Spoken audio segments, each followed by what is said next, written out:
You want me to what now? Sarah Chen asked, staring at the holographic display with an expression that suggested she was either suffering from a stroke or had just heard the dumbest thing in the history of the galaxy. The floating blue form of Chief Science Officer Zach Tal rustled his feather-like sensory appendages in what his species considered extreme agitation. Technical Officer Chen, as I explained, we need you to construct an emergency shelter capable of withstanding the local environment. The research team is stranded until the ionic storm passes, and their current position is suboptimal. Sarah pinched the bridge of her nose, a gesture that always fascinated her alien colleagues. Right. And you're telling me this after dropping them on the surface of literal murder world? Classification DC-2187 is not officially designated as murder world, Zach Tal corrected primly. It is simply a Class 12 death world with some minor atmospheric and geological challenges. Minor challenges? Sarah's laugh had the kind of edge that made several of the bridge crew's appendages curl defensively. The atmosphere is basically spicy acid, the ground randomly spews superheated steam, and let's not forget the charming local wildlife that thinks everything is an all-you-can-eat buffet. Which is precisely why we need your expertise, Zach Tal continued, either missing or choosing to ignore her sarcasm. You are, after all, a death worlder yourself. Sarah sighed deeply, already reaching for her emergency kit. You know that's not how it works, right? Being from Earth doesn't automatically make me some kind of survival goddess. We don't all channel Bear Grylls the moment we step onto a hostile planet. I am unfamiliar with this deity you reference, but never mind, Sarah cut him off, already heading for the shuttle bay. Just tell me where exactly our stranded scientists are, and what resources I have to work with. The answer, as it turned out, was huddled in a cave, and practically nothing, respectively. Because of course it was. The shuttle ride down was exactly as terrifying as Sarah expected. The ionic storm that had stranded the research team was still raging in the upper atmosphere, making the descent feel like riding a mechanical bull inside a washing machine. The pilot, a Vraxian named Teklor, whose species resembled a cross between a praying mantis and a jellyfish, was handling it with admirable composure. How did they even end up in this situation? Sarah asked, double-checking the seals on her environment suit for the third time. I thought we had protocols for this kind of thing. Teklor's translator crackled with what might have been embarrassment. The team leader, Dr. Nixel, was very enthusiastic about studying the local geological formations. The storm formed more rapidly than our models predicted. Fantastic, Sarah muttered. A geology nerd with poor impulse control. Just what we needed. The shuttle's sensors picked up the research team's emergency beacon, leading them to a narrow valley between two towering rock formations. The cave turned out to be more of a shallow depression in the cliff face, offering minimal protection from the caustic atmosphere and periodic steam vents. Sarah could see the research team huddled inside their environmental bubbles, standard-issue emergency gear that would keep them alive for about 48 hours. They had already burned through half that time. Right then, Sarah said, mostly to herself as she began unloading her equipment. Time to show these Xenos how humans do emergency shelter building. Teklor, I need you to help me unload these supplies, and then get the shuttle to a safe distance. Those steam vents look like they're building up pressure. The next few hours were a blur of activity that had the stranded research team watching in fascination. Sarah's primitive approach to survival shelter construction was apparently quite the spectacle. Dr. Nixel, a floating gas bag creature that reminded Sarah of a bioluminescent octopus, kept making excited notes on their datapad. Fascinating. The Death Worlder is utilizing basic tools to manipulate the environment. Look at how she's analyzing the rock formation patterns to predict steam vent locations. I can hear you, you know, Sarah grunted, as she finished securing the foundation of what would become their shelter. And I'd appreciate it if you'd stop narrating like I'm some kind of Discovery Channel special. Discovery Channel? One of the junior researchers inquired. Earth Entertainment Programming, Sarah explained, wiping caustic sweat from her faceplate. Humans filming other humans doing exactly this kind of thing, usually with a lot more drama and way less actual danger. The aliens exchanged confused looks, their various appendages twitching in bewilderment. The concept of voluntarily filming survival situations for entertainment seemed to break their brains a little. Sarah had chosen their new shelter location carefully, a spot where two massive rock formations created a natural windbreak, with a slight overhang that would help deflect the worst of the acid rain. The ground here was stable, with no signs of the steam vent activity that made much of the surface so treacherous. Using a combination of local materials and the emergency supplies she'd brought, Sarah began construction of what she mentally dubbed humanity's middle finger to certain death. The basic structure was simple enough.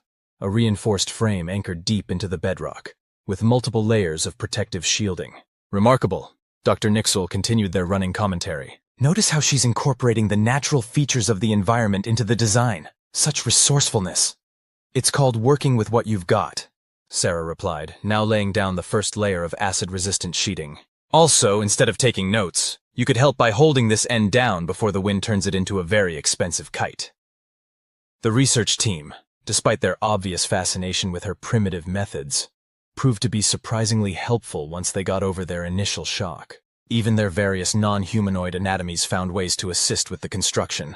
Several hours and many close calls with steam vents later, the shelter was taking shape. Sarah had to admit it was probably one of her better jobs considering the circumstances. The structure was solid, well insulated, and most importantly, not about to dissolve in the acid atmosphere or get blown away by the savage winds. I must admit, Dr. Nixel said, their bioluminescent patterns pulsing with what Sarah had learned to recognize as excitement. When they said they were sending a human to help us, I was skeptical. Your species' reputation for solving problems through brute force and improvisation seemed ill-suited for our situation. Sarah snorted as she finished sealing the last panel. Let me guess, you expected some kind of high-tech solution? Force fields and energy matrices? Well, yes, the alien scientist admitted. Your approach seems so primitive, Sarah suggested dryly. Basic, Dr. Nixel finished diplomatically. And yet it is undeniably effective. That's humanity in a nutshell, Sarah said, stepping back to admire her handiwork. We might not have the most elegant solutions, but we've got millions of years of evolution screaming "don't die" in our heads. Makes us pretty good at staying alive in places that want to kill us. The shelter, now complete, looked like what might happen if a military bunker had a baby with a greenhouse and raised it on a steady diet of paranoia.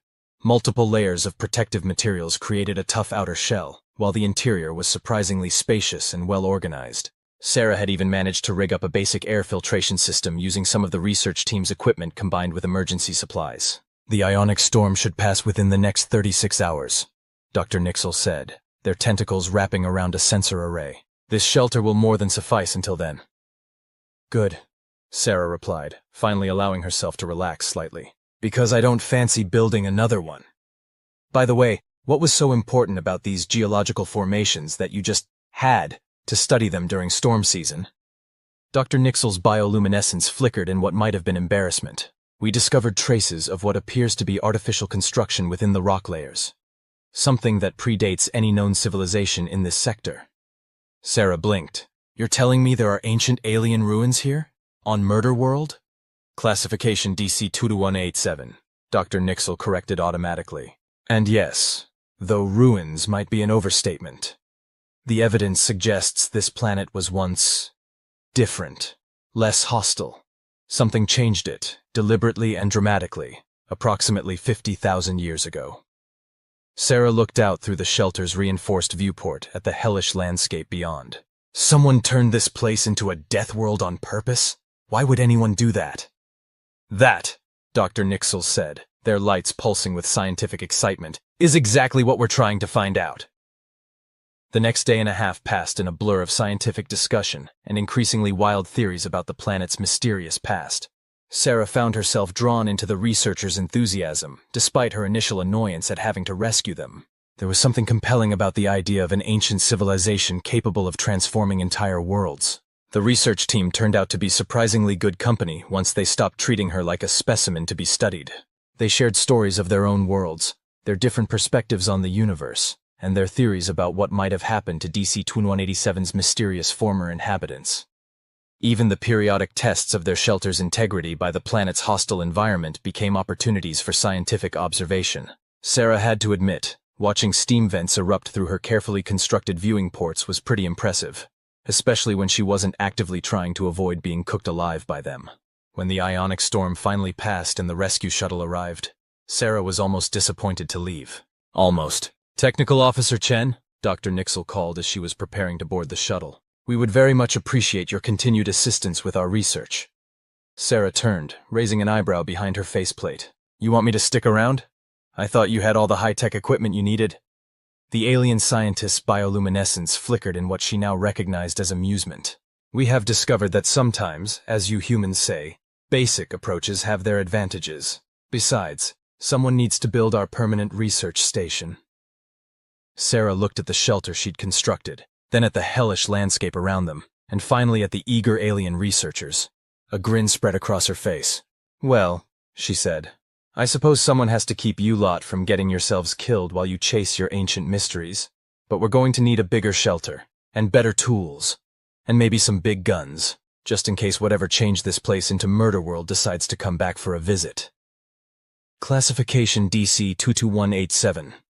Dr. Nixel corrected automatically, then paused. Though perhaps Murder World does have a certain descriptive accuracy to it. See? Sarah laughed. You're learning already. Back on the orbital station, Chief Science Officer Zek Tal reviewed the incident report with what his species considered profound satisfaction. His sensory appendages quivered as he made his final notation.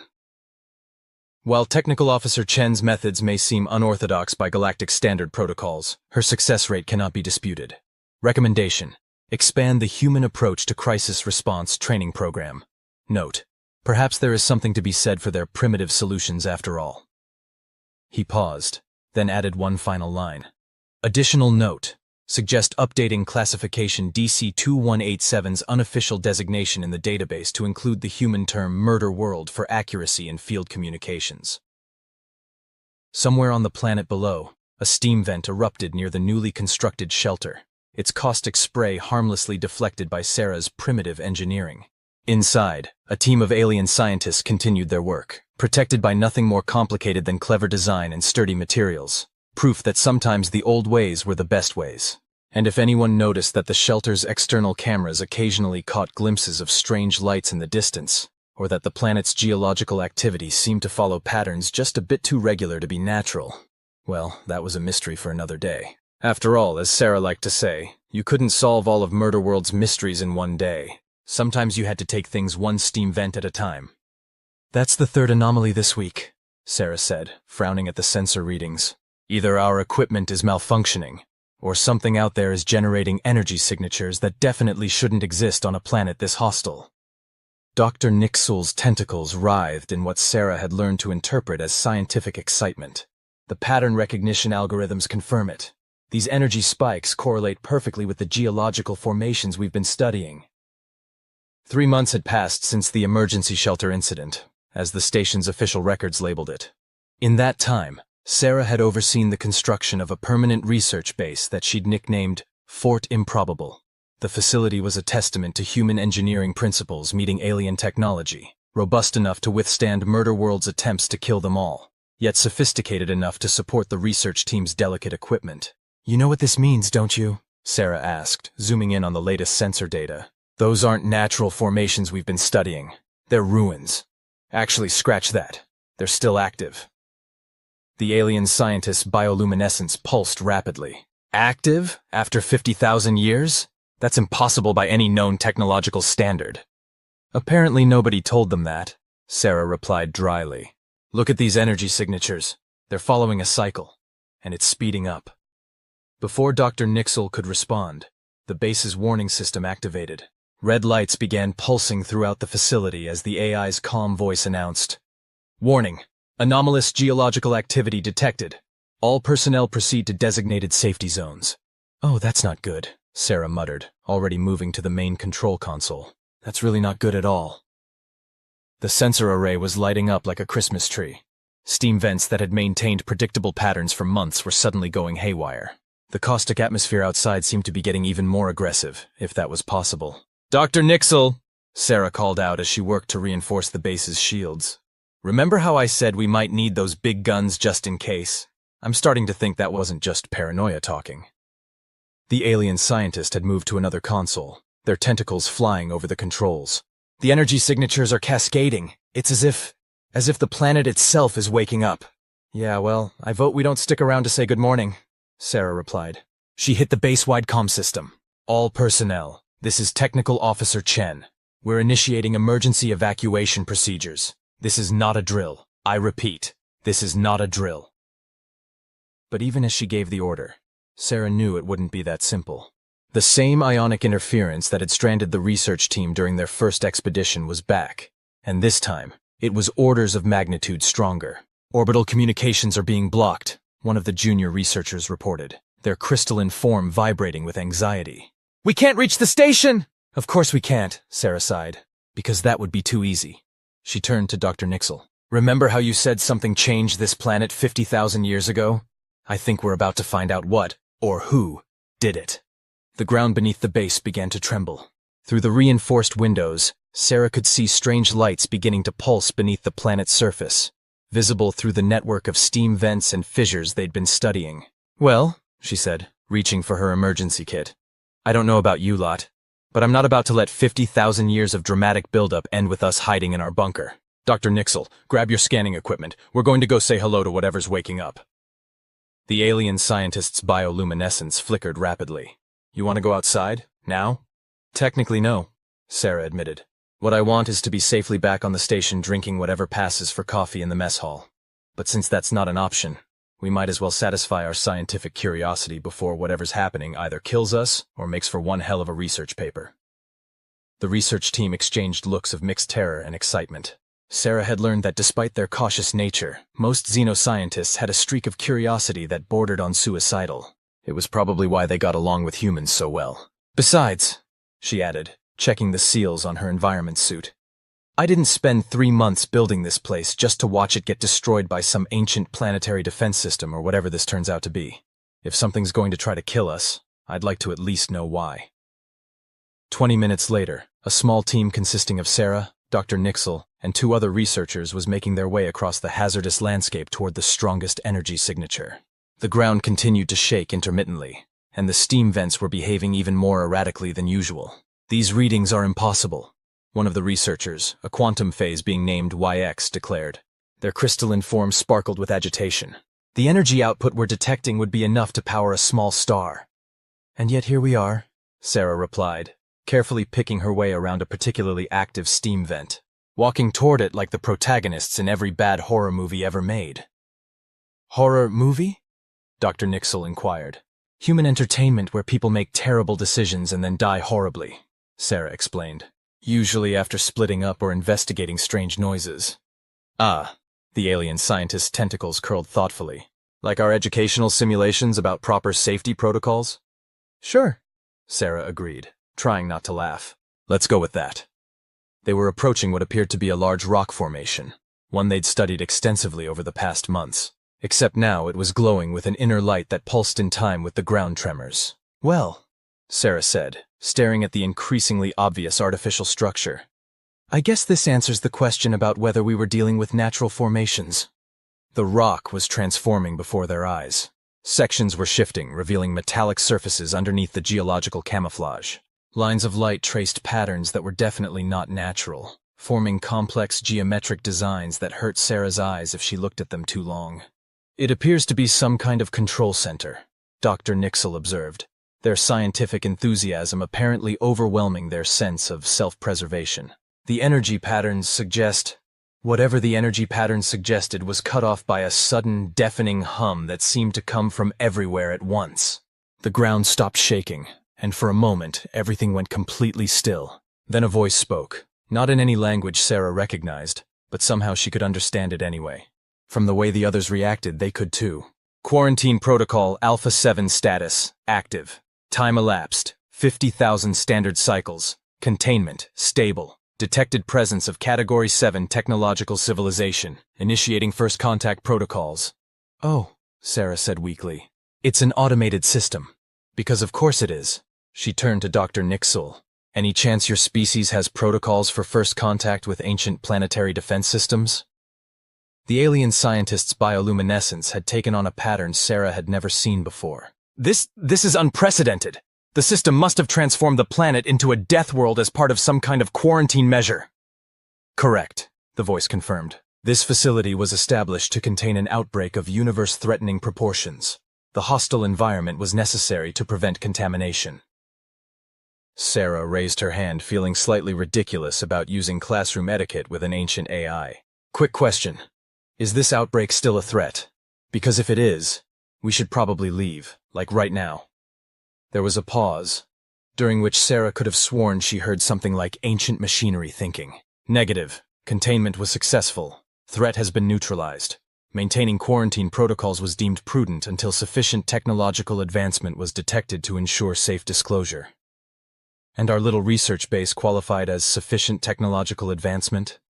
Sarah couldn't keep the skepticism out of her voice. Negative. Detected integration of multiple technological approaches and species. Cooperation indicated civilization maturity. Primitive yet effective survival strategies combined with advanced scientific methodology suggested balanced development. Dr. Nixel's tentacles were practically tying themselves in knots with excitement. It was watching us, studying our responses. Yeah, Sarah said. That's not creepy at all. She addressed the AI directly. So what happens now? You just turn off the murder world settings and we all go home? Negative. Environmental modifications are permanent. However, access to facility archives and technological database now granted. Warning. Some information remains classified due to potential hazard level. Sarah looked at Dr. Nixel, then at the other researchers, who were all displaying their species equivalent of stunned excitement. Let me get this straight, she said slowly. We've just been granted access to the scientific database of a civilization advanced enough to transform entire planets and create containment systems that last for 50,000 years? Correct. And all because we built a really good bunker and didn't die? Correct. Survival capabilities combined with scientific curiosity and interspecies cooperation were key evaluation metrics. Sarah couldn't help it. She started laughing. Oh, this is going to make one hell of a research paper. Dr. Nixel's bioluminescence was practically strobing. Think of the implications, the scientific advancement possibilities, the massive amount of paperwork we're going to have to file? Sarah suggested. The years of cataloging and studying whatever's in that database? The fact that we're probably going to need a bigger research facility? Correct on all counts. The AI seemed almost amused. Recommend beginning with files regarding environmental adaptation technologies. Current facility will require significant upgrades. Sarah sighed, already mentally designing the expansions they'd need. Right, because apparently building one research base on Murder World wasn't enough. Now I get to build another one. She paused. At least this time we'll have access to the instruction manual. The ground trembled again, but this time it felt almost like laughter. High above them, in orbit, Chief Science Officer Zach Tal was about to receive a very interesting report, and perhaps regret his earlier comments about primitive solutions. After all, it wasn't every day that human engineering and alien science accidentally unlocked the secrets of an ancient civilization. But that was a problem for another day. Right now, Sarah had a research base to upgrade, a database of impossible technology to help catalog, and a very strange entry to add to her work log. Day 94 on Murder World. Made first contact with ancient planetary AI. Good news, no galaxy-ending plague. Bad news, more construction work ahead. Note to self, next time, double-check planet classification before accepting assignment. You know what would have been really helpful? Sarah asked, staring at the holographic blueprint floating in front of her. If our ancient AI friend had mentioned that its instruction manual would be written in 5-dimensional quantum mathematics. Dr. Nixel's tentacles waved in what might have been sympathy or amusement. After 6 months on Murder World, Sarah still had trouble telling the difference. The translation matrices are making progress. We've successfully decoded approximately 0.003% of the database. Fantastic, Sarah muttered. At this rate, we'll understand how to build the new facility sometime in the next century. She gestured at the complex diagram. I mean, look at this. According to these specs, some of these materials don't even exist in our current understanding of physics. The alien scientist's bioluminescence pulsed excitedly. Precisely. The implications for materials science alone are revolutionary. Did you know that the current facility's outer shell is actually a form of programmable matter? The AI has been subtly modifying its structure this entire time. Sarah blinked. Wait, what? Are you telling me my building has been evolving? Correct! The AI's voice chimed in, making both of them jump. Despite months of interaction, they still hadn't gotten used to its habit of joining conversations uninvited. Structural optimization based on environmental stress patterns and observed usage requirements was deemed efficient. A little warning would have been nice, Sarah grumbled. Any other surprises I should know about? Is the coffee maker going to achieve sentience next? There was a pause that lasted just long enough to be concerning. Negative. Beverage dispensation units remain non-sentient. However, facility adaptation has reached Stage 2. Recommend beginning Phase 1 of expansion project. Dr. Nixel's tentacles curled with interest. Stage 2. You haven't mentioned stages before. Information release calibrated to match comprehension levels. Sufficient understanding of basic principles now achieved. Proceeding with advanced concepts. Sarah pinched the bridge of her nose. So you've been, what, teaching us gradually? Like some kind of ancient alien kindergarten teacher? Analogy partially accurate. Preferred designation. Adaptive learning protocol. Right, Sarah sighed. Because that's so much better. She turned to Dr. Nixel. I don't suppose any of that 0.003% we've decoded includes instructions for building matter replicators? Because I have a feeling we're going to need them. Actually, the alien scientist's bioluminescence took on a pattern Sarah recognized as about to drop a bombshell. According to our latest translations, we already have one. Sarah stared at them. We what now? Correct, the AI interjected.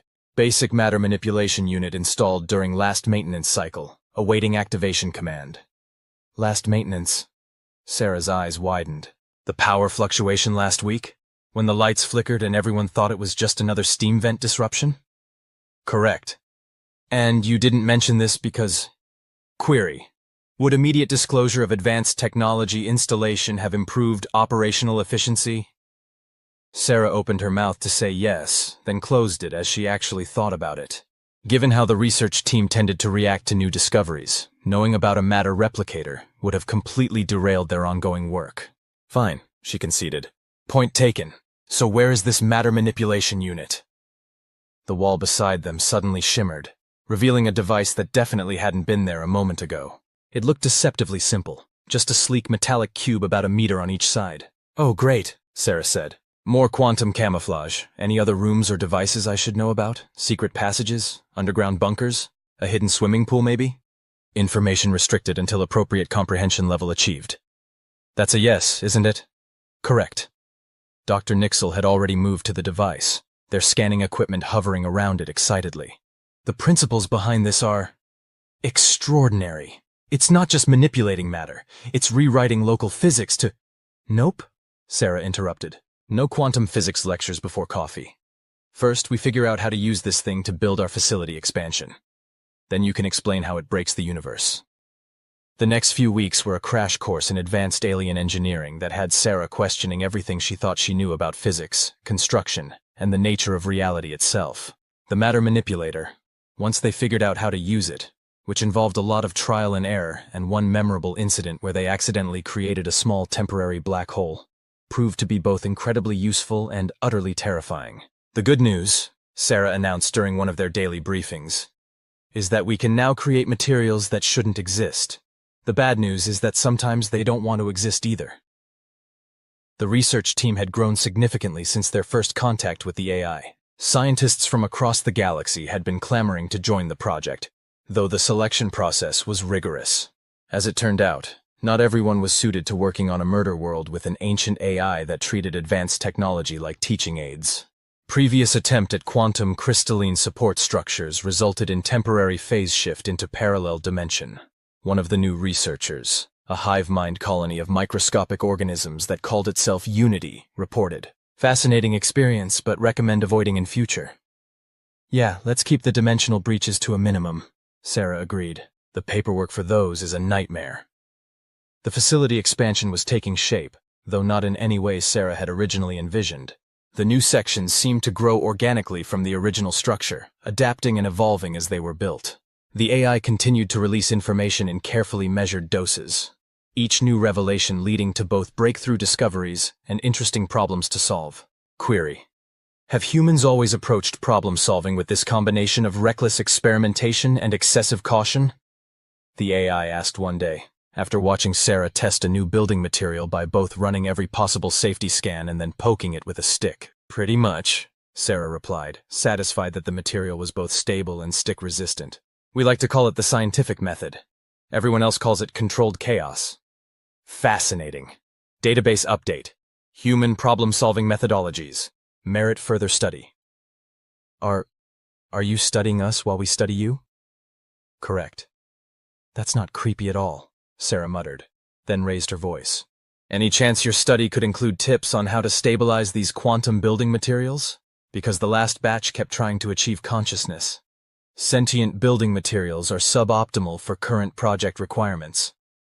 You don't say. Sarah looked at her datapad, where a long list of similar suboptimal results awaited her attention. You know, when I took this job, I thought the hardest part would be dealing with the acid atmosphere and murderous environment. I did not expect to be preventing construction materials from developing feelings. Dr. Nixel, who had been quietly analyzing data nearby, lit up with interest. The philosophical implications of sentient architecture are actually quite fascinating. In fact, several ancient civilizations— Nope, Sarah cut them off. We are not having the sentient buildings debate again. The last time we discussed it, the matter manipulator tried to start a support group for misunderstood construction materials. The AI's response had a distinctly amused tone. Emotional development in artificial systems can be unpredictable. Was that a joke? Did our ancient alien AI just make a joke? Humor subroutines functioning as intended. Sarah looked at Dr. Nixel. Please tell me someone is documenting all this for the inevitable research paper titled, How Murder World's AI Developed a Sense of Humor.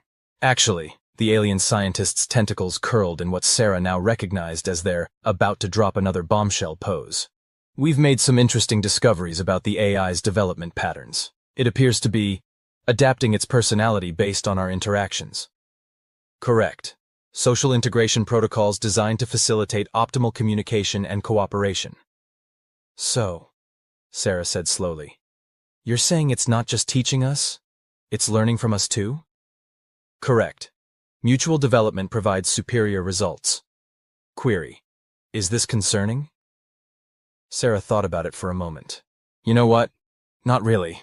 I mean, we're already dealing with impossible materials, quantum physics that make no sense, and a planet that actively tries to kill us. An AI that can learn and make jokes is practically normal at this point. The facility rumbled slightly, which Sarah had learned to interpret as the AI's version of laughter. Assessment of current situation. Accurate. Proceeding with next phase of expansion project. Warning. Upcoming challenges may involve temporal anomalies. Temporal. Sarah closed her eyes and counted to 10. We're going to have to deal with time stuff now, aren't we? Correct. Perfect. Just perfect. She opened her eyes and looked at Dr. Nixel. Get the team together. If we're going to start messing with time, we're going to need more coffee. And maybe some aspirin. Do we have anything in the medical bay for temporal physics-induced headaches? Medical facilities updated to account for potential temporal side effects. Of course they were. Sarah grabbed her datapad and headed for the door. Right then. Let's go break physics in new and exciting ways. But first, coffee. As she walked through the ever-evolving facility, Sarah couldn't help but smile. 6 months ago, she'd been complaining about building a simple shelter on a death world. Now she was helping to unlock the secrets of an ancient civilization while preventing building materials from gaining sentience and preparing to mess with time itself. You know, she said to no one in particular, I really should have read the fine print on that job contract. Standard employment agreements do not typically cover interaction with ancient technological systems, the AI helpfully pointed out. Was that another joke? Humor subroutines functioning as intended. Somewhere in the facility, a newly created quantum material began humming what sounded suspiciously like a laugh track. It was going to be another interesting day on Murder World. To be continued.